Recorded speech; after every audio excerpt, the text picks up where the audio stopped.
Assalamualaikum warahmatullahi wabarakatuh. Waalaikumsalam warahmatullahi wabarakatuh. Alhamdulillah rabbil alamin wa bihi nasta'in wa ala umuri dunya waddin. Wassalatu wassalamu ala asyrafil anbiya wal mursalin Sayyidina Muhammadin wa ala alihi wa sahbihi ajma'in, amma ba'du. Rabbi shrah li sadri wa yassir li amri wahlul 'uqdatam min lisani yafqahu qawli. Hadirin Bapak Ibu yang dirahmati Allah Subhanahu wa taala, pertama-tama marilah kita panjatkan rasa syukur kita kehadiran Allah Subhanahu wa taala yang telah memberikan berbagai macam kenikmatan kepada kita, yaitu diantaranya nikmat sehat wal afiat, nikmat panjang umur,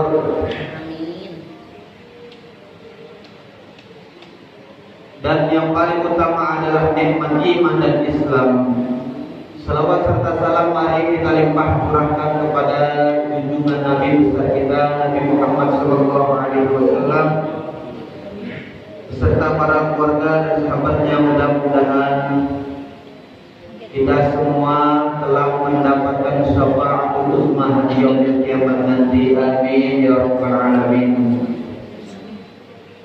Yang terhormat Al-Mukarram Al-Ustaz Kiai Haji Muhammad Kiai Haji Al-Ramli, semoga beliau dalam keadaan sehat walafiat, Allah panjangkan umurnya, Allah memberikan keberkahan dalam hidupnya. Mudah-mudahan kita semua diberikan kesehatan oleh Allah Subhanahu wa taala. Bapak Ibu yang dirahmati Allah Subhanahu wa taala,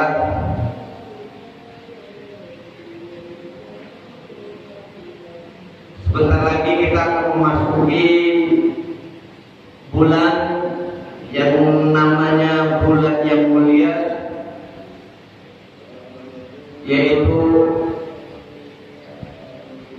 bulan Rajab.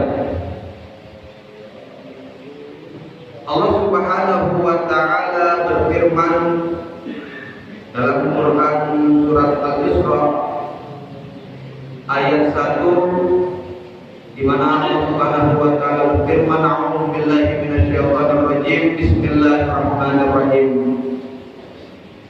Subhanalladzi asra bi 'abdihi lailan minal masjidil haram ilal masjidil aqsa alladzi barakna hawlahu linuriyahu min ayatina innahu huwas samiul basir.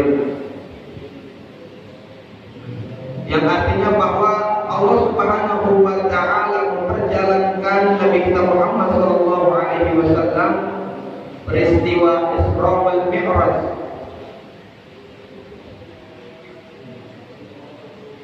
minal Masjidil Haram, dari Masjidil Haram ila Masjidil Aqsa.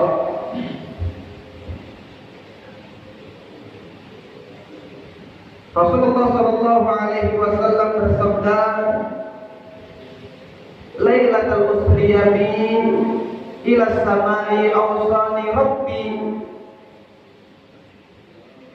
ya Muhammad la ta'allaqu qalbika bidunya fa inni lam akhluqha laka.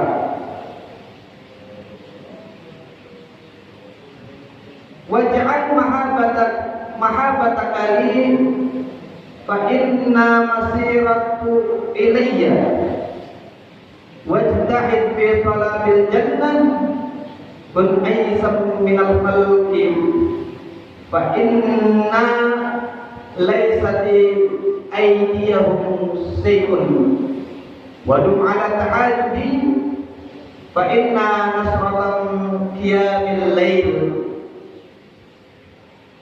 Bahwa Rasulullah sallallahu alaihi wasallam pada saat peristiwa Isra wal Mi'raj, Allah Subhanahu wa taala berpesan kepada Nabi kita Muhammad sallallahu alaihi wasallam, wahai Muhammad, yang pertama adalah wahai Muhammad, jangan engkau gantungkan kepada dunia, karena aku menciptakan dunia ini bukan untuk dirimu.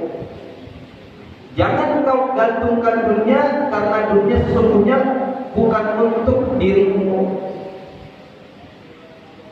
Waj'al mahabbataka li, jadikanlah kecintaanmu terhadapku, karena sesungguhnya tempat kembalimu adalah aku. Wajtahid fi talabil jannah, bersungguh-sungguhlah untuk memperoleh surganya Allah Subhanahu wa ta'ala. Yang keempat, jangan kamu gantungkan permasalahan kamu kepada manusia, yang sesungguhnya manusia itu tidak ada apa-apanya di kedua tangannya. Yang kelima adalah berharap tetap kepada Allah, berharap kepada Allah Subhanahu wa ta'ala dengan kita melaksanakan sholat tahajud, karena Allah Subhanahu wa ta'ala menurunkan pertolongan Allah Subhanahu wa ta'ala pada saat malam-malam tertentu. Sepertiga malam Allah Subhanahu wa ta'ala turun ke langit dunia mengabulkan hajat-hajat kita bersama. Bapak Ibu yang dirahmati Allah Subhanahu wa ta'ala, kemudian Nabi bersabda, al-harakah barakah. Bekerja, melakukan pekerjaan itu mendapatkan keberkahan dari Allah Subhanahu wa ta'ala. Bahwa aktivitas kita yang kita lakukan, dari mulainya bangun tidur sampai kemudian kita tidur lagi, kita mengharapkan semata-mata keridhaan Allah Subhanahu wa ta'ala. Kemudian Rasulullah Shallallahu Alaihi Wasallam menyatakan bahwa al-mu'min qawiyun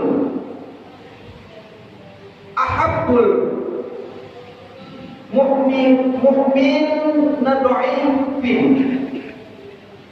bahwa orang yang beriman yang kuat itu lebih baik daripada orang yang beriman yang imannya lemah. Khairun fiha, memang kedua-duanya itu sama baiknya, akan tetapi mukmin yang kuat itu lebih Allah cintai. Ahabbu ilallah mu'minina dhaifin, Allah mencintai mukmin yang kuat itu daripada mukmin yang lemah.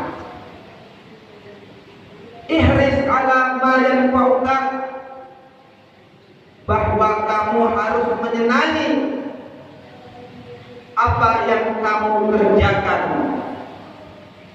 Apa saja yang kita kerjakan, baik itu kita mengerjakan dalam hal membantu atau dalam bekerja. Ihris ala ma yanfa'uka wasta'inu billah, dan berharap pada pertolongan Allah Subhanahu wa ta'ala. Wala ta'jas, jangan kita berminta-minta, karena Rasulullah Shallallahu Alaihi Wasallam menyatakan yang tadi, jangan kamu gantungkan urusanmu kepada dunia, dan jangan kamu berharap kepada manusia, sesungguhnya manusia itu tidak ada suatu kuasaan di dalam tangannya. Bapak Ibu yang dirahmati Allah Subhanahu wa ta'ala, untuk menghindari hal yang meminta-minta, maka Islam memandang bekerja itu adalah lebih baik. Di dalam Quran bahwasanya Allah Subhanahu wa taala berfirman, "Fa idza qudiyatis shalah fantasiru fil ardi." Fa idza qudiyatis shalah fantasiru fil ardi. Apabila kita telah melaksanakan salat, hendak kita bekerja. Wazkurullaha katsiran la'allakum tuflihun. Mencari karunia Allah, bertebarlah di muka bumi ini mencari ridhonya Allah Subhanahu wa taala. Banyak-banyak memuji Allah Subhanahu wa taala agar kita beruntung. Pada hari ini saya ingin membawakan dengan judul etos kerja, di mana etos ini adalah bahasa Yunani, yaitu artinya profesional. Etos yaitu etik, dari kata etika, bersikap, kemudian beretika, berakhlak dalam bekerja. Seorang mukmin atau seorang yang beriman dalam melakukan pekerjaan apapun bentuknya, maka ia satu ditanamkan disiplin, rasa disiplin. Yang kedua adalah sikap jujur dalam bekerja. Dalam dunia kerja ini, Rasulullah SAW menyatakan bahwa al-barakah barakah. Allah Subhanahu wa taala mendatangkan keberkahan lewat kita bekerja. Dahulu ada sahabat Nabi yang bernama Sa'ad Al-Ansari, yang tinggalnya itu di ujung Madinah. Pada saat Rasulullah Shallallahu Alaihi Wasallam selesai melakukan peperangan Tabuk, Rasulullah Shallallahu Alaihi Wasallam berjalan sampai di ujung jalan Madinah melihat Sa'ad Al-Ansari. Ia bekerja menggunakan kedua tangannya. Pada saat itu sahabat lain melihatnya, "Ya Rasulullah, pemuda itu yang bernama Sa'ad bin Mu'az Al-Ansari,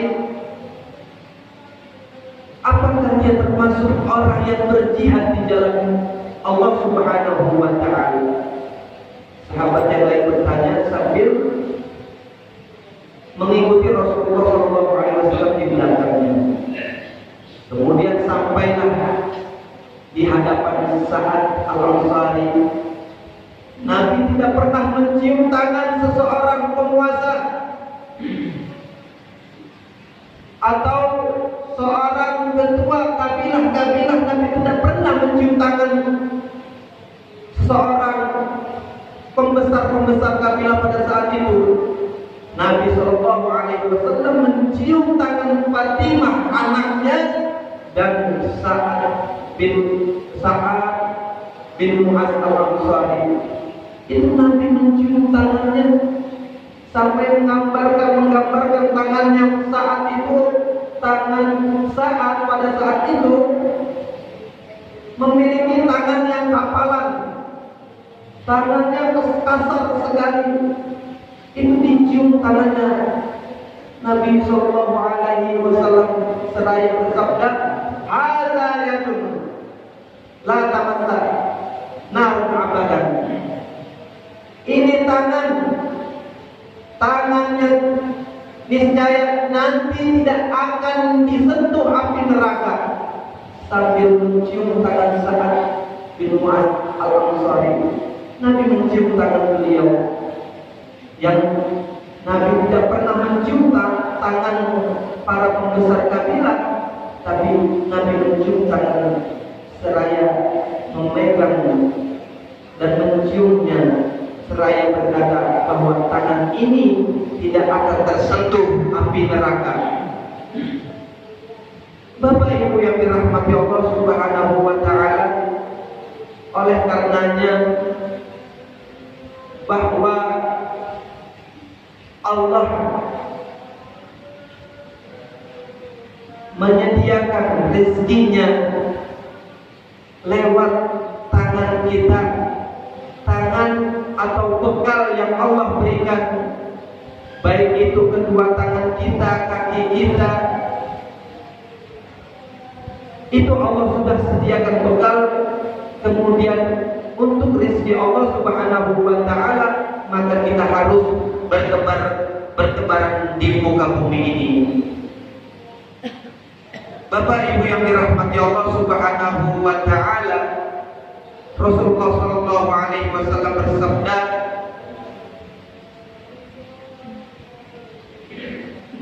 "Inna Allaha yaqulu sabal farid." Allah benci kepada seorang hamba yang pemalas, yang berleha-leha mengharapkan sesuatu yang tidak jelas, karena kedua tangan dan kakinya itu tidak digunakan dengan baik.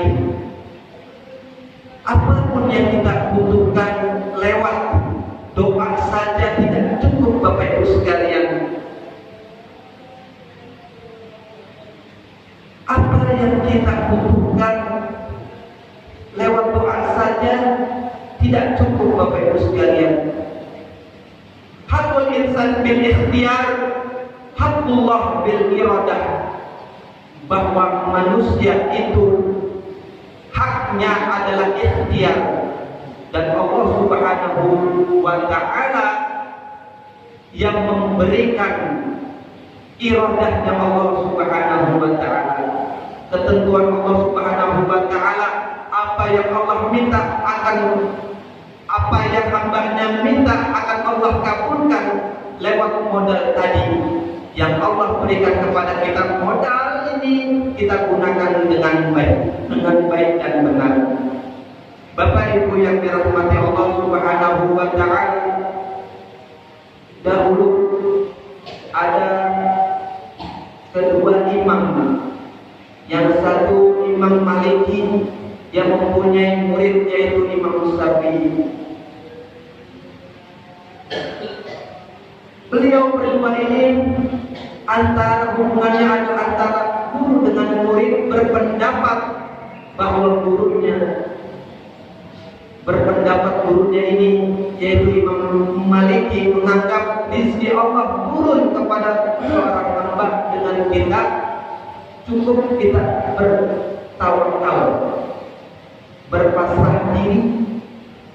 Tapi Imam Syafi'i menyatakan tidak cukup kita beribadah kepada Allah, lewat kita beribadah kepada Allah tanpa kita bekerja, itu hal tidak mungkin. Allah Subhanahu wa taala menurunkan rezeki, bahwa rezeki kita di genggaman Allah Subhanahu wa taala. Tidak cukup hanya kita meminta kepada Allah Subhanahu wa taala. Maka Imam Syafi'i membagi tiga. Selain kita tawakal, kita berdoa kepada Allah Subhanahu wa taala dan berikhtiar, karena hakul insan bil ikhtiar. Haknya manusia yaitu berikhtiar mencari karunia yang Allah turunkan di muka bumi ini. Singkat cerita, akhirnya Imam Syafi'i meyakinkan kepada gurunya, baik kalau begitu wahai guru, saya ingin keluar mencari pekerjaan, karena tidaklah Allah turunkan rezeki itu dengan kita berleha-leha, berpangku tangan. Akhirnya Imam Malik ini mengatakan, silakan Anda cari pekerjaan. cukup saya bertawakal kepada Allah Subhanahu wa taala, maka rezeki ini turun. Imam Syafi'i menuju hutan belantara. Singkat cerita, dia melihat orang yang sedang panen anggur. Di hadapannya dia lihat, kemudian dia meminta kepada orang yang panen tadi, "Wahai saudaraku, saya ingin membantu, ikut andil mengambil buah yang panen ini, sediakah sudikah kamu ikut aku bantu?" kata Imam Syafi'i. Akhirnya Imam Syafi'i membantu orang yang sedang panen.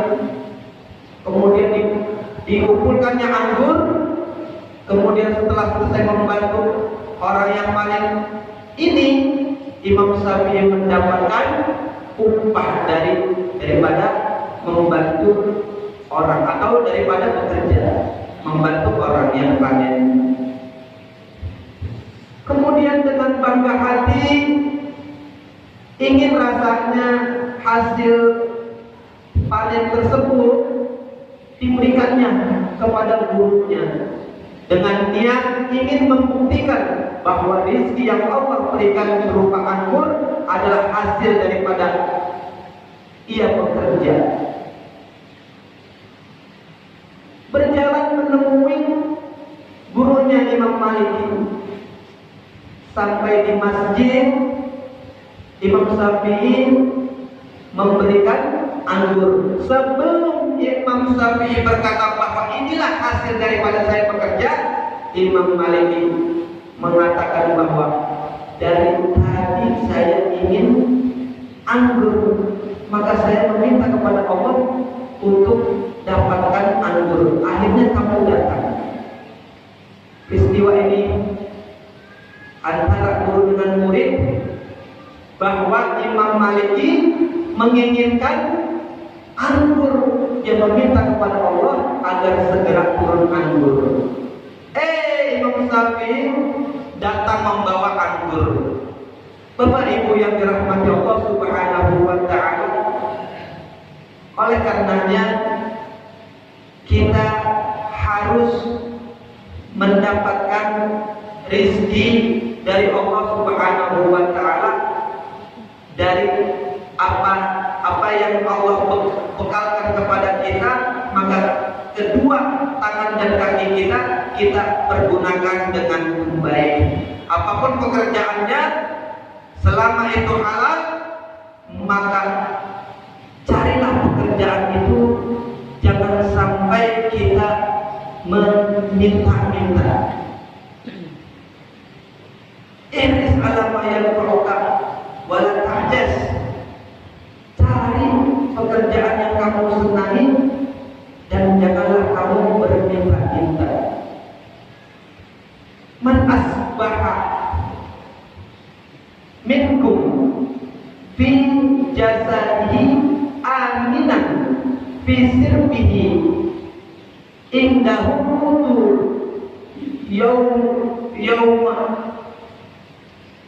kutu yawma paka'an nama hizat lahud dunya. Barang siapa yang sehat, baik itu jasmaninya, fisiknya, maupun rohaninya atau hatinya, dengan tenang, sehat jasmani dan rohaninya, pada pagi hari ini kita mempunyai bekal. Sepulang daripada Masjid Al-Mukarramah, kita hampiri rumah kita, yang rumah kita ini di dalamnya ada nasi bubur, perbekalan makan kita. Apabila kita dapatkan itu semua, maka suatu kenikmatan yang kata Rasulullah SAW itu adalah kelezatan daripada dunia. Bapak Ibu yang dirahmati Allah Subhanahu wa taala, kita mempunyai keluarga,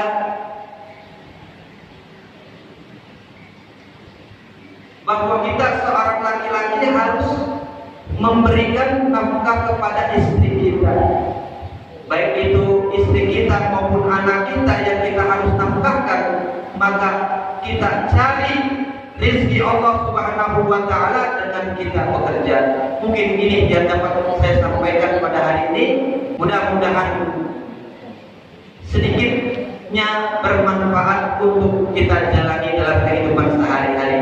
Wal afu minkum. Assalamualaikum warahmatullahi wabarakatuh.